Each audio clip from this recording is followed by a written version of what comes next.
tell us something about set construction. This looks like 10 forward, of course. It seems to be a lot of chairs. It's kind of pushed into a corner. There's some odd chairs. But okay, so set construction. What do we need to know? The high quality stage sets for... I'm not going to read it out loud. Production designer, next gen stuff. Alright. Many sets are constructed for a specific episode and filmed only once. However, most interior sets, like the 10 Forward Lounge or the main bridge, are created as standing sets, which are left standing. Okay.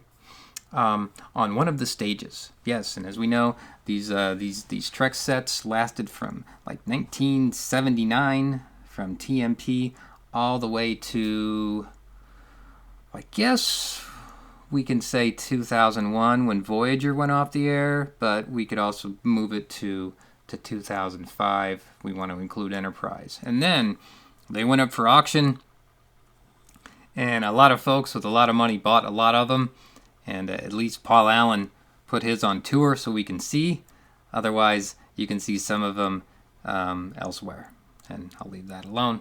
Sorry, this is cat hair. All right, that's the stuff for the stage, the set constructions. There we go. Awesome. Ready to pick a card today. What should it be? What could it be? What will it be? What do I do? Well, I'm going to do it all about trivia, so this means back to TOS, because I don't know if there are any other all about trivia questions that aren't just TOS. And hopefully these are the questions right here. Okay. Wow. How many? I've done like 2 videos that Cestus 3 comes up in. Okay, so again, this gets back to something I mentioned in somewhere. Okay, yes, Cestus 3 is the outpost, right? But where the Gorn and Kirk fight, that's not Cestus 3. So the Vasquez rocks are not on Cestus 3. One more time, just want to make that clear. People mix this up. Cestus 3. I'm not even going to turn it over. It's Cestus 3.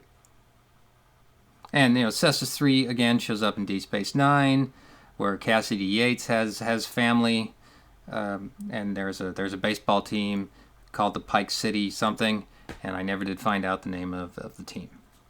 So, somebody tell me, in 10 years from now when somebody finally watches this. Okay. Where was Kirk in the years between his apparent death in Generations and the year Picard encountered him? He was in the Nexus. Nexus. Talking, speaking, language. Enunciate. Yes, the Nexus is an energy ribbon that somehow goes outside of time and space. And if you're caught up in the ribbon, you get to kind of live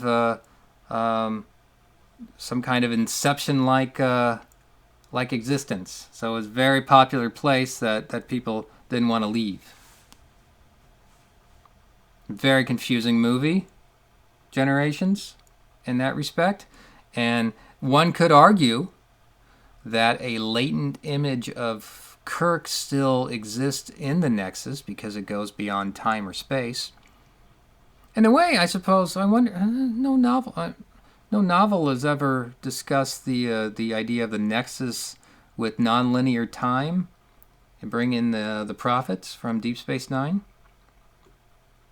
As I just finished the book 2 of Star Trek Coda, the Nexus is mentioned briefly, and its fate just as briefly.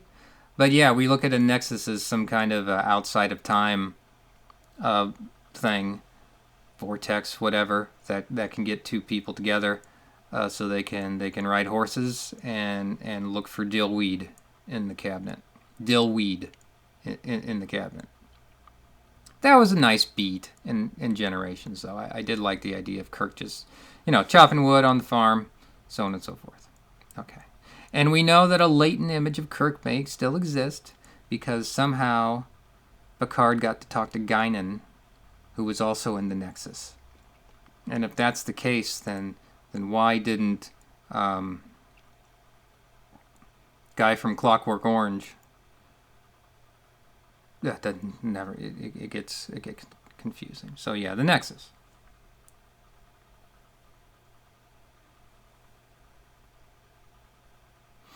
Oh, ouch. All right, Whom Gods Destroy is a most uncomfortable episode to watch. In fact, I smashed a lot of episodes into MB3s, and I still have an iPod Classic, so occasionally I'll just leave them on repeat overnight. Lately, it's just been old-timey baseball games, but if Whom Gods Destroy comes up, this episode and Plato's Stepchildren are both annoying episodes to listen to. They always wake me up, and I'm meaning to delete them. But I suppose at the end of the day, I find those two episodes most uncomfortable because they're crazy. In this case, it's mental illness, but in Plato's Stepchildren, it's this crazy kind of body control thing that is just. It's no little kids doing this, and the children shall lead. That's a tough one too. Okay, well, Kye Luke is the administrator of this facility.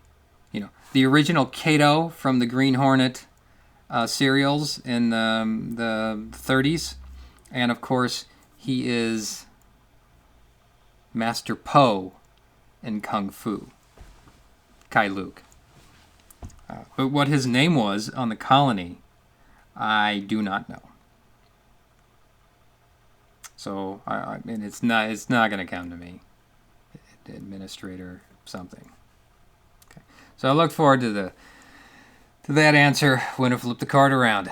Maybe we should do that now because I must know. So yeah, Cestus 3.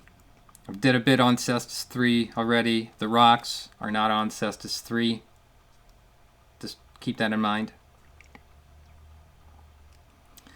The Nexus is a temporal anomaly, as all things are, including this.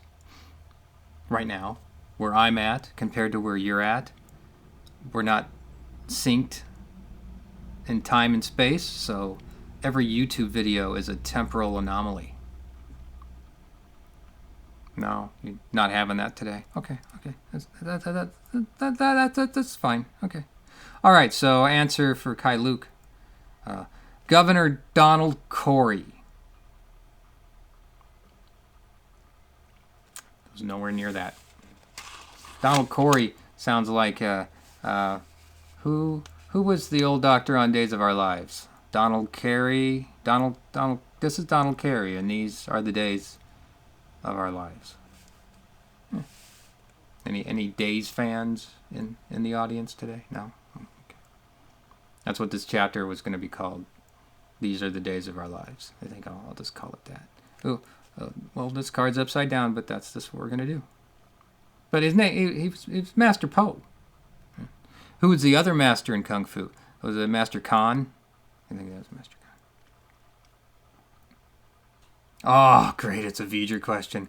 Living for the TMP questions, my favorite of all the Trek movies.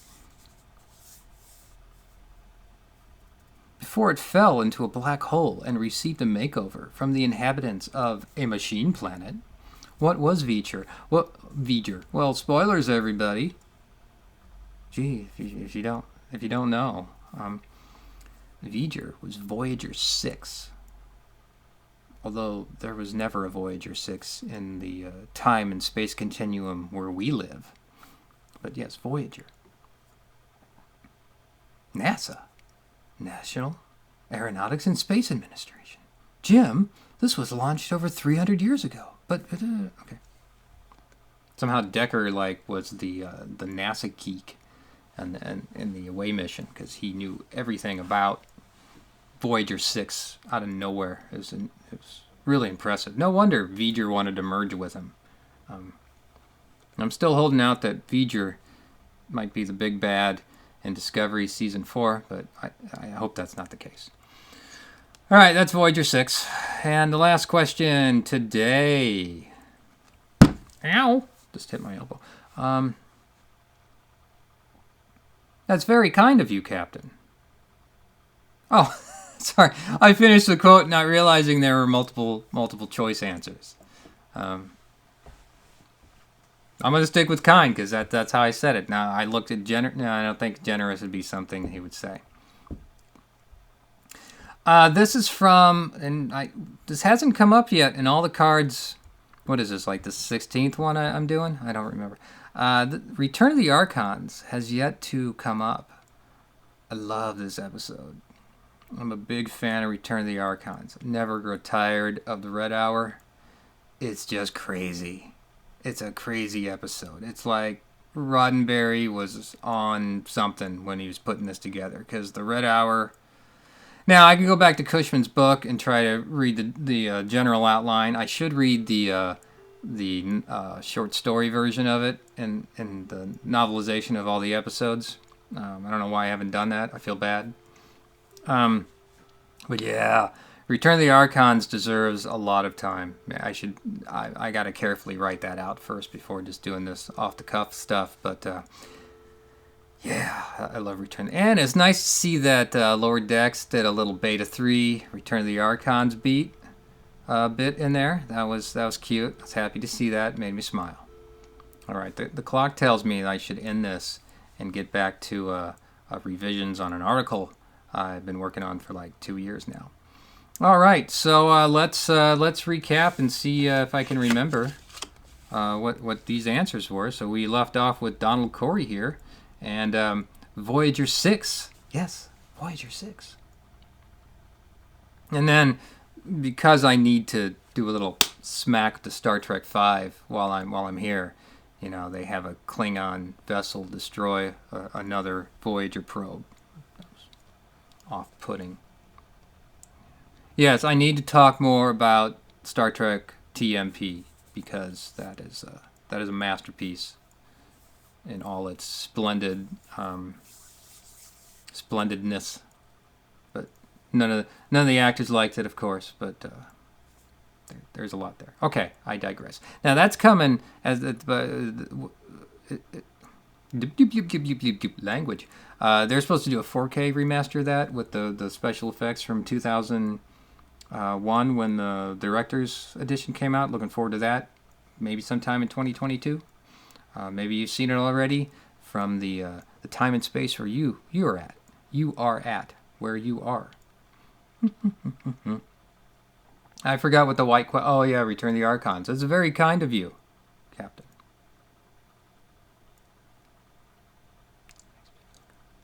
I would feel bad if I got something wrong about that episode. That's a great episode. All right. Those are our questions for today. I can never go wrong with the all-abouts.